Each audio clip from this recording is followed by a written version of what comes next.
Welcome back to the deep dive. We grab those sources you're curious about, pull up the core insights, help you get informed without getting buried in information. And you, listening in, you're likely someone who wants to learn efficiently, loves those aha moments. Exactly. So today, we're doing a bit of a refresher, really focusing on the key principles from Toby Mathis's Infinity Investing. Yeah, think of it as reinforcing the foundations for building that long-term wealth. The source is excerpts from the book itself. Okay, let's jump right in. Mathis really hammers home that mindset is, well, fundamental. Mm. It's this idea of locus of control. Basically, do you believe you control your financial life? That's the core difference, isn't it, between, say, feeling like the economy dictates everything, that external view Versus the internal view. Exactly, believing you can take steps, make changes, regardless of what's happening out there. It's about feeling empowered. Right. And the message for you, the listener, is that you absolutely can control your money. It's not controlling you. He even suggests an affirmation, something to really internalize. I believe that I control my money does not control me. Sort of a mental reset. A powerful starting point. Mm-hmm. And that mindset directly influences how you look at assets and liabilities. Oh, definitely. Because the traditional bank definition, it can be misleading. How so? Well, a bank might list your house, your car as assets. But in infinity investing, the definition is stricter, much more focused. Okay. An asset makes you money, period. A liability takes money from you. So my house with the mortgage payment. Under this framework, that mortgage makes the house primarily a liability, right? Because money is flowing out each month. Until maybe it's paid off or rented out. Then it could become an asset. The goal is stacking up those things that generate income, enough to cover the things that cost you money. Which leads perfectly into the income spread. Yes. Crucial concept. It's just your income minus your expenses, what's left over. Sounds simple, but Mathis says calculating it is rule number one. You have to know that number. No guessing. It forces you to look hard at spending.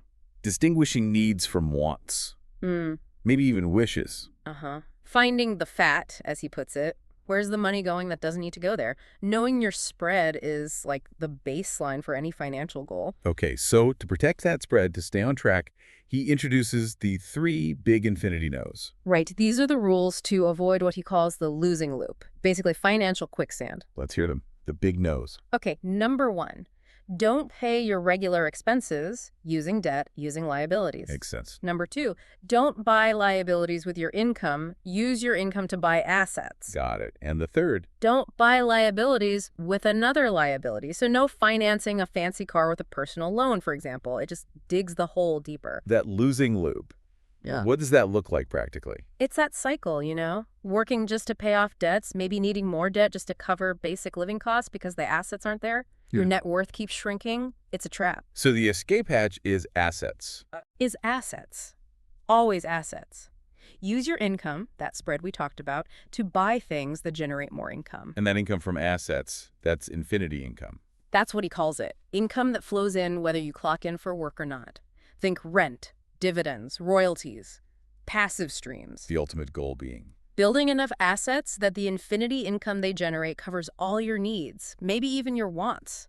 That's real financial freedom. You're not tied to trading time for money anymore. He touches on things like dividend stocks too, right? Like being a stock market landlord. Yeah, briefly. It shows that building assets doesn't only mean real estate. Dividend stocks, maybe even selling covered calls on stocks you own. Ways to make your existing assets work harder to produce income. So wrapping this refresher up, key takeaways we've revisited are get your mindset right, that internal locus of control. Redefine assets as things that pay you. Liabilities as things that cost you. Calculate and understand your income spread. Know the numbers. Avoid the losing loop by following those 3 big infinity no's. No debt for expenses, no income for liabilities, no debt for liabilities. And focus relentlessly on using income to build assets that generate that infinity income. That's the core strategy in a nutshell, building towards that point where your assets support you.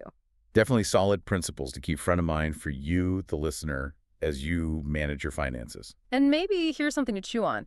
Think about how truly shifting your focus, maybe away from just buying stuff, toward intentionally building assets that work for you. How could that fundamentally change your relationship with money and, well, your entire financial future?